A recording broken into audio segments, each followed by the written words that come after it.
Hello, and welcome to the 24th of Decem-Baron 2020. This is a little bit different. I'm going to make this shorter.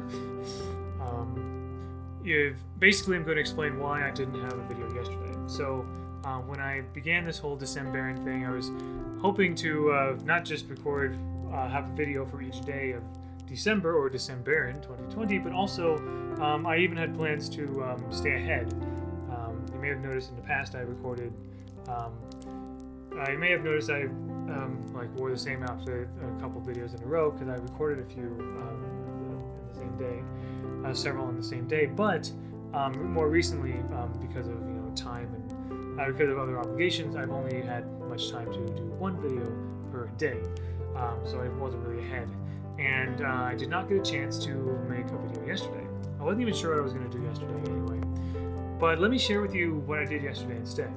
And so essentially, so it has to do with Disney Plus, and it has to do with the show Star Wars Rebels, the animated show. So Christmas Eve last year, my parents started a annual subscription to Disney Plus that was free. There was some deal through Verizon or something. I don't know.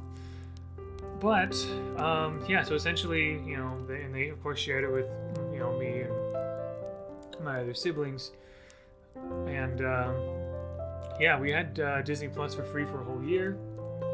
So my wife and I especially have been catching up on all the Star Wars stuff. Well, The Mandalorian, basically. We also watched the new Mulan movie, which we both enjoyed, So after we finished. After we caught up with The Mandalorian, after season 2 finished recently, we heard that Star Wars Rebels gives a lot more context to some of the things happening in The Mandalorian, and so we decided we would watch Star Wars Rebels, all 75 episodes of it. And we decided to do this about a week or so ago, and basically, today, either Christmas Eve or Christmas Day was the last day of. As far as we knew, it was the last day of the free year of Disney Plus.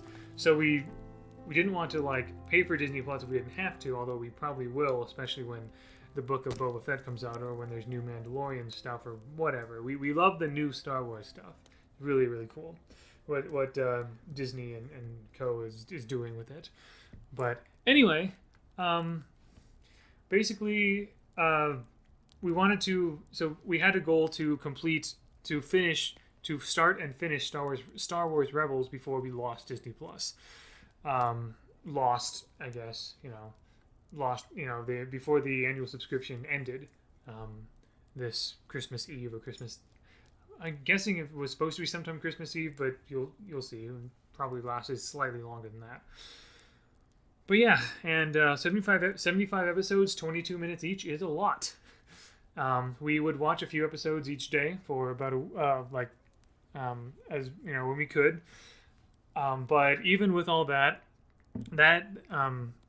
Christmas Eve morning yesterday morning, because today is Christmas Day, so I'm talking about yesterday, Christmas Eve.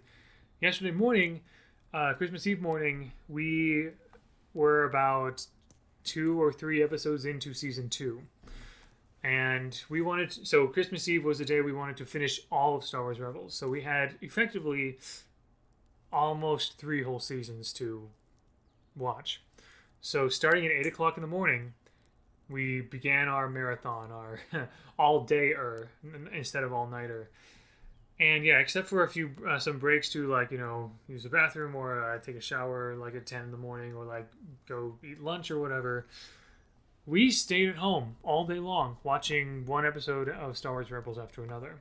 We enjoyed it a lot, and we were able to actually finish it. We finished it at 1 o'clock in the morning, Christmas morning. So from 8 o'clock in the morning until 1 o'clock in the morning, the next morning, 17 hours, I believe. We had never done something like that before.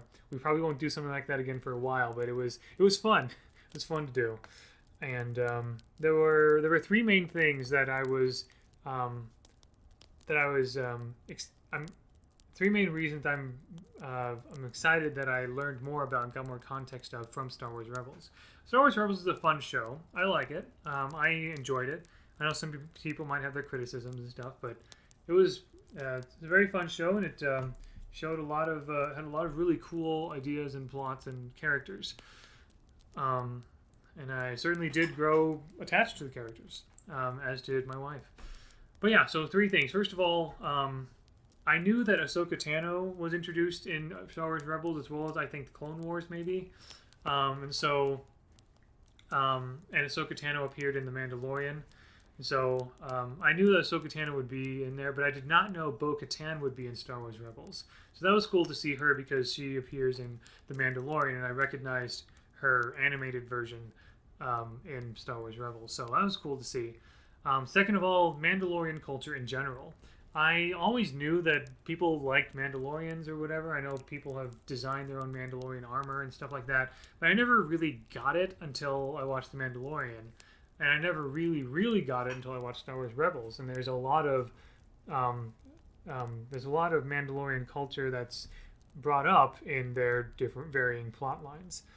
So really cool. And Mandalorian and some of the main and supporting characters are Mandalorians themselves. And also, perhaps most excitingly, is the character of Thrawn, the Grand Admiral Thrawn from the Empire. Now, my wife fangirled a lot. Anytime Thrawn was mentioned or was brought up or anything when he did something cool, like, I always heard about how cool Thrawn was, but I never really got it. I just kept hearing all these cool things about him from my wife about, he's such a cool villain, he's very smart and everything, and, in fact, so my wife really likes Timothy Zahn as a Star Wars author. In fact, one of the books she got was Timothy Zahn's Thrawn, right here. This is, of course, what Thrawn looks like. He looks really cool. I believe he's of the Chiss race, blue skin, red eyes, and everything. And the fact that he's a Grand Admiral in the Empire is actually very impressive, because the Empire, I believe, is, rather racist for, giving preference to humans as opposed to other races in their, leadership. But Thrawn got really high up, and Star Wars Rebels showed me, I kept hearing all this stuff. My wife told me how cool Thrawn was, but Star Wars Rebels showed me how cool Thrawn was. I really love he's a smart. He's very smart. He doesn't seem to do any of those stupid villain things, like Lord Voldemort does, or that people make fun of Darth Vader or the Emperor or Darth Maul or Count Dooku for doing all sorts of stupid things. But Thrawn is just you have to respect him always. And also, I love his approach as well. He studies the art and culture of his enemies so he can understand them more. And being someone who likes art and culture and music myself, I think that's a really cool approach that I don't think I've really seen that much. Let's see, let me put this back among our various Star Wars books, most of which are my wife's, of course. But yeah, I'm glad I finally got to get a sense for how cool Thrawn was in Star Wars Rebels. So yeah, that 17-hour marathon on Christmas Eve is why I didn't have a Decem-Baron video posted on Christmas Eve, because I decided to prioritize that over this, and so I hope you'll forgive me for that. I will make another video today and post it today. You may likely see it by the time this comes up as well. But yeah, thank you for being here. Thank you for listening, and until next time, all the best.